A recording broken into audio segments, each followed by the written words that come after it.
Au nom du Père, du Fils et du Saint-Esprit, ainsi soit-il. Nous sommes désormais à quelques jours du vendredi saint d'abord, et puis bien sûr de la fête de Pâques qui va suivre. La résurrection suit la mort de notre Seigneur. Et comme nous sommes à quelques jours de ce vendredi saint, l'évangile d'aujourd'hui de Saint Jean, que vous avez entendu, manifeste ce dialogue terrible entre notre Seigneur et le peuple juif. Vous pourrez le relire à l'envi car il nous concerne tous, puisque l'évangile est révélé et Jésus-Christ s'adresse à nous. Il nous concerne parce qu'il pourrait être un peu la figure aussi de nos sentiments vis-à-vis de notre Seigneur. Le bréviaire nous fait dire à partir d'aujourd'hui, si vous entendez la voix du Seigneur, n'endurcissez pas vos cœurs. Si vous entendez la voix du Seigneur, n'endurcissez pas vos cœurs.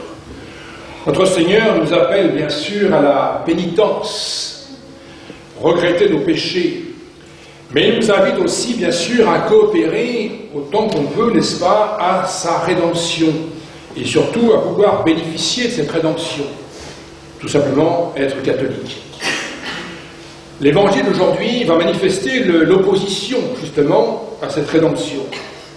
Verset par verset, on voit le dialogue entre notre Seigneur et le peuple juif qui, justement, s'est rendu dur à la parole du Christ, s'est rendu impénétrable à la parole de notre Seigneur.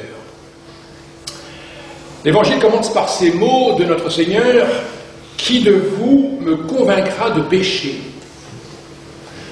On pourrait sans doute dire, mais le peuple juif, depuis longtemps, a reproché notre Seigneur d'avoir violé la loi du sabbat, d'avoir fait fi des lois de pureté légale, d'avoir fréquenté les pécheurs, ce qui était tout à fait inique pour le peuple juif, ou bien d'avoir, même le peuple juif, accusé notre Seigneur de blasphème, puisque justement il remettait les péchés, se faisait donc Dieu.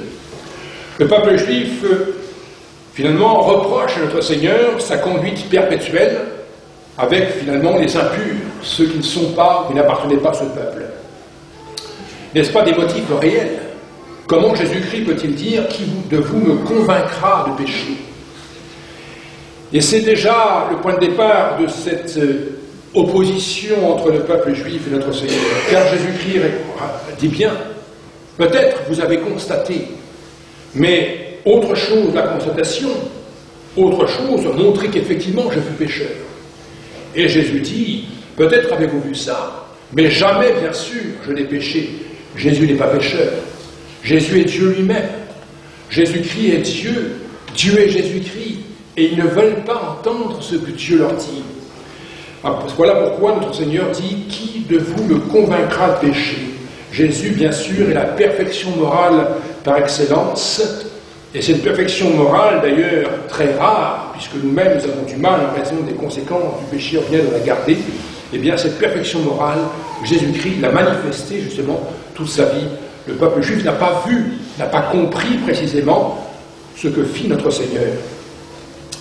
Mais c'est le point de départ de cette mésentente, de ce refus, en quelque sorte, de voir les choses telles qu'elles sont.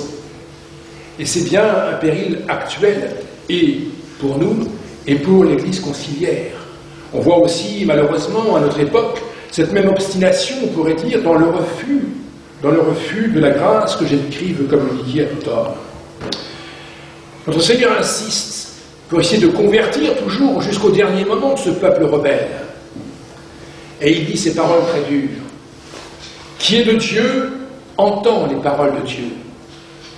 Mais vous, dit-il, vous ne les entendez pas. Et donc, le raisonnement est parfaitement logique. Et donc, puisque vous ne les entendez pas, c'est que vous n'êtes pas de Dieu. Qui est de Dieu entend les paroles de Dieu. Voilà pourquoi le bréviaire nous fait dire, et l'Église, ne soyez pas sourds aux paroles de Dieu. Voilà. Parce que précisément, celui qui ne les entend pas n'est pas de Dieu. Il y a comme là, manifestement, de la part de ce peuple hébreu, une surdité, mais une surdité volontaire. Il y a la volonté de ne pas entendre les paroles de Dieu. Voilà le péché. C'est de vouloir ne plus entendre la parole de Dieu. Pourquoi? Parce qu'elle dérange. Parce qu'elle n'est pas conforme au plan que l'on veut suivre. Elle n'est pas conforme à nos goûts. Et c'est pourquoi on ne veut plus l'entendre. On s'obstine dans son péché, comme le peuple juif l'a manifesté. Le peuple juif montre justement cette obstination qui est le pire des péchés, c'est de ne plus vouloir écouter la parole de Dieu, c'est devenir comme incapable de recevoir justement le pardon que Dieu veut donner en abondance. Et en particulier nous fera le vendredi saint, puisque nous bénéficions des mérites infinis de Jésus-Christ, versés ou appliqués sur chacun de nous, en particulier à la messe. Par ces paroles dures, notre Seigneur donc manifeste que les chefs du judaïsme sont en train de rompre par obstination orgueilleuse le lien qu'ils devraient avoir avec lui. Car tout l'Ancien Testament manifeste justement que Dieu a toujours dit « Je suis votre Dieu et vous êtes mon peuple ». Dieu s'est choisi ce peuple hébreu, c'est le peuple choisi de Dieu, et c'est lui justement qui ne veut plus entendre Dieu. Donc ces paroles s'adressent effectivement, de façon dure, il est vrai, eh bien à ce peuple. Mais dur parce que, en quelque sorte, notre Seigneur veut encore convaincre ce peuple hébreu qui s'obstine justement dans son orgueil, dans son refus. Autre chose, justement, d'entendre les paroles de Dieu et de les faire siennes. Et si on entend bien les paroles de Dieu, qu'on les fait siennes, alors on est comme convaincu, c'est l'œuvre de la foi, et cette conviction ne doit plus être ébranlée par toutes les circonstances que l'on peut traverser, ou des objections que l'on peut rencontrer, ce que ne fit pas le peuple juif. Ce que ne fait probablement pas l'Église conciliaire, qui, on le voit, répand malheureusement ses erreurs, en particulier l'écuménisme, n'est-ce pas, qui prétend qu'il n'y a qu'un seul Dieu, ça c'est vrai, mais ce Dieu, il le distingue de Jésus-Christ, et Jésus-Christ n'est plus le sauveur, le seul sauveur de l'humanité. Le peuple juif, donc, n'écoute pas notre Seigneur, qui pourtant vient lui dire, mais vous n'entendez pas la parole de Dieu. Et ils vont plus loin. Les Juifs disent, tu es un Samaritain. Et cette objurgation du peuple juif est effrayante. Car à l'époque, notre Seigneur, être un Samaritain, c'est être un homme sans foi ni loi. C'était comme la caractéristique, l'adage, pour caractériser effectivement quelqu'un qui était sans foi ni loi. Pour un Juif, être traité de Samaritain, c'est quasiment être pire qu'être possédé. Et voilà pourquoi notre Seigneur dira ensuite, je ne suis pas possédé des démons comme vous dites. Voilà ce que dit le peuple juif, qui s'enorgueillit, qui s'obstine dans ce refus de la parole de notre Seigneur. Tu es un Samaritain. Et Jésus, alors, à partir de là, ne cherche plus en quelque sorte à convaincre ce peuple qui ne veut plus l'entendre, mais il se défend. Et voilà ce beau dialogue rapporté par saint Jean. On voit désormais non plus la conviction de Jésus pour entraîner justement l'adhésion du peuple juif, mais on voit Jésus qui se défend de toutes les injures que ce peuple porte contre lui. Jésus, dès lors, va donc se défendre et va dire la vérité. Il va affirmer cette vérité qu'il est venu prôner, je suis la voie, la vérité et la vie. Jésus va donc dire la vérité, il va affirmer qu'il est effectivement Dieu envoyé de Dieu, lumière de la lumière, comme nous allons le chanter, qu'il est le Fils de Dieu, le Fils éternel de Dieu, et il va donc par là, eh bien, comme condamner tout le système juif religieux, celui des pharisiens, qui est un système religieux légaliste et qui ne voyait de salut qu'en la loi au détriment de la foi, comme dira saint Paul dans toutes ses épîtres. La loi ne sauve pas, c'est la foi qui sauve, et voilà ce que Jésus leur dit. La foi en Dieu sauveur, la foi en Jésus-Christ. Le peuple hébreu, malheureusement, s'obstine justement dans son aveuglement. Jésus ne fait plus que se défendre, les arguments que Jésus apporte pour se défendre, montrant qu'il est effectivement, et par toutes ses œuvres, il a manifesté le Fils de Dieu. Alors, et c'est souvent le cas, le peuple juif se répand en injures. Mais il est très souvent et très fréquent, en vrai, que les injures sont les raisons de ceux qui ont tort. Le peuple hébreu injurie notre Seigneur, le peuple hébreu, le peuple juif, injurie Dieu, il blasphème. Pourquoi? Eh bien, il veut pousser en quelque sorte Jésus à ne plus être ce qu'il est, à ne plus dire la vérité, à ne plus se prétendre tel qu'il est, effectivement, Fils de Dieu sauveur. Et Jésus va continuer de se défendre, on pourrait même dire presque de s'excuser devant ce peuple, s'excuser de paraître ce qu'il est, s'excuser même peut-être de se glorifier auprès d'eux, de cette gloire, dit-il, que je ne me donne pas à moi-même, mais que le Père me donne. Jésus se défend devant ce peuple qui ne peut plus l'écouter. Et c'est donc alors un échange entre ce peuple juif et des propos offensants et Jésus qui, se défendant, affirme encore ces vérités salutaires qui sont tout simplement l'adhésion pour être sauvé à Dieu qui est venu nous sauver, Dieu qui s'incarne. Jésus donc se défend. Non, je ne suis pas possédé du démon. Rendons-nous compte de cet effroi, n'est-ce pas, que cause à Jésus cette parole des Juifs, qui le traite de possédé du démon. Lui qui justement vient vaincre le démon et le dira, justement, et le montrera le vendredi saint. Je ne suis pas possédé du démon. Jésus se défend. Au contraire, dit-il, j'honore mon Père. J'honore mon Père, et donc je suis effectivement Dieu lui-même. Mais ce peuple hébreu n'entend pas et continue de blasphémer.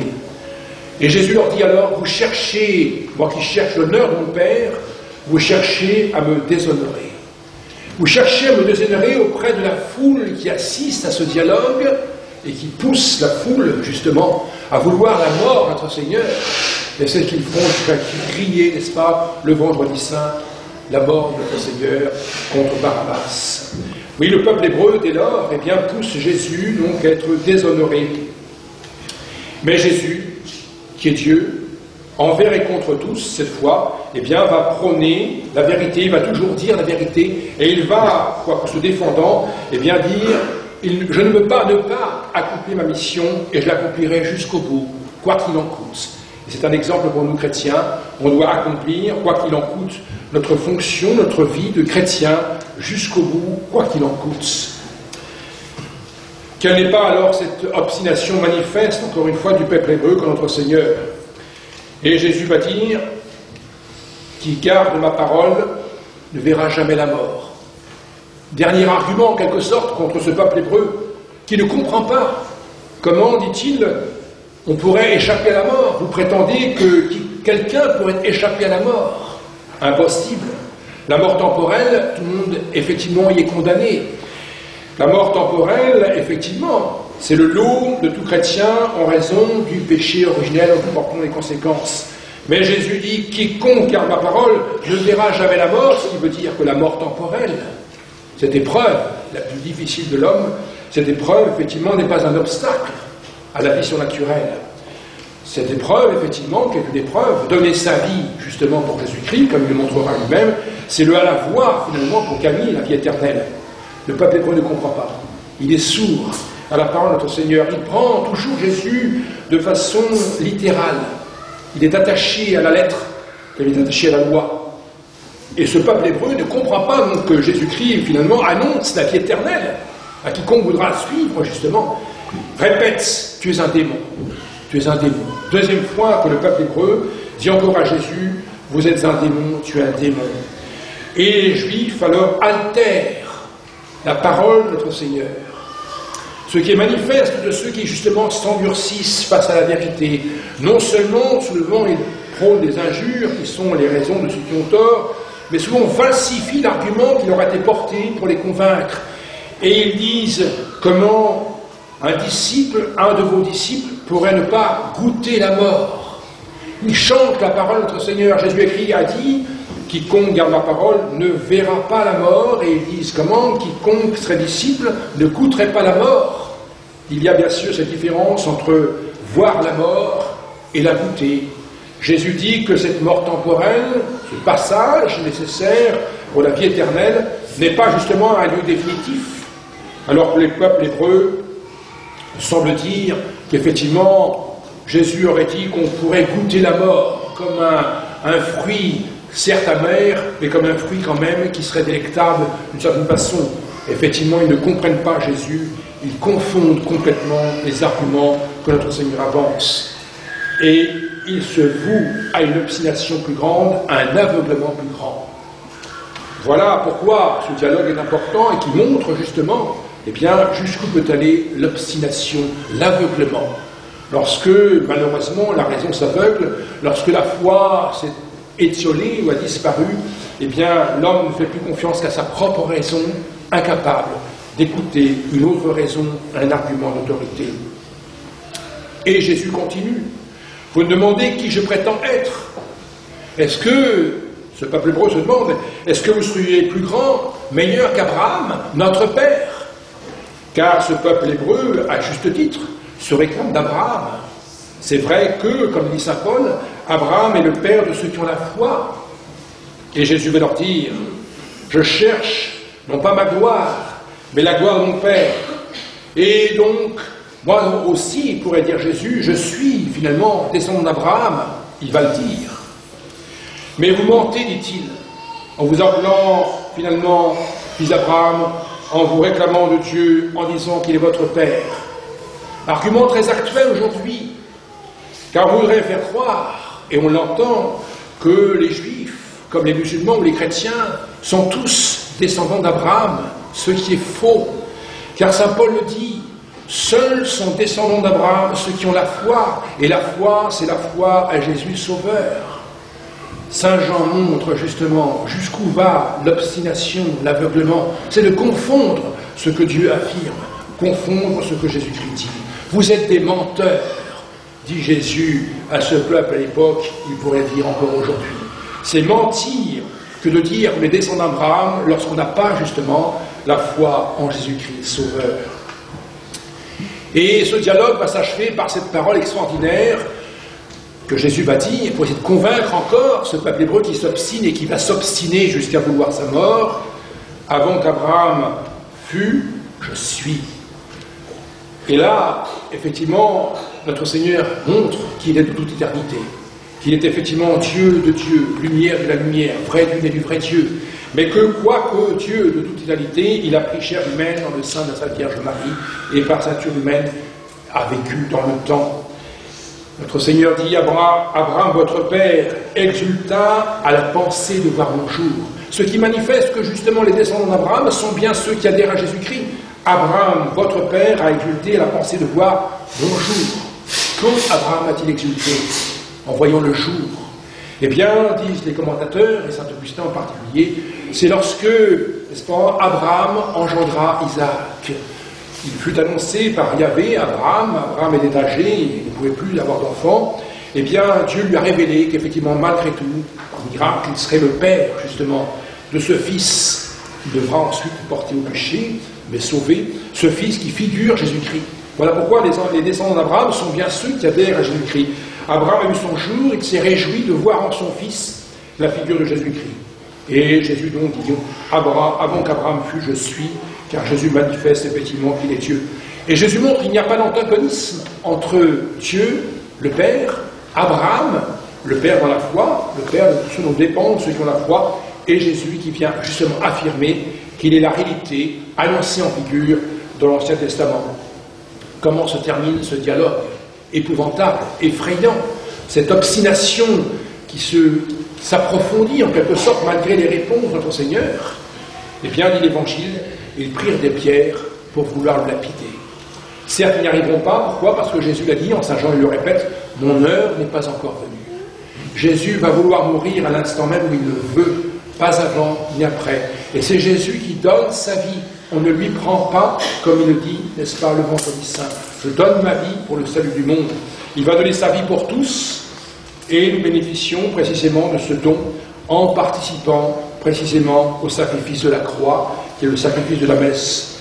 C'est justement dans ce sacrifice appliqué à nos âmes, eh bien, que nous bénéficions des mérites infinis de Jésus-Christ, et que nous sommes en vérité donc des fidèles, c'est-à-dire des adhérents à Jésus-Christ Sauveur. Alors demandons dans ce temps de la Passion, n'est-ce pas, de se préparer correctement justement au Vendredi Saint et ne n'endurcissez pas nos oreilles à la parole de Dieu. N'endurcissez pas vos cœurs. Au contraire, sachons être convertis ou nous convertir et nous confesser en particulier pour pouvoir adhérer plus parfaitement encore à notre Seigneur, pour que Jésus vienne en nos âmes au jour de Pâques avec abondance de grâce pour faire de nous, eh bien, des chrétiens fiers d'être chrétiens et disciples de Jésus-Christ. Au nom du Père et du Fils et du Saint-Esprit, ainsi soit.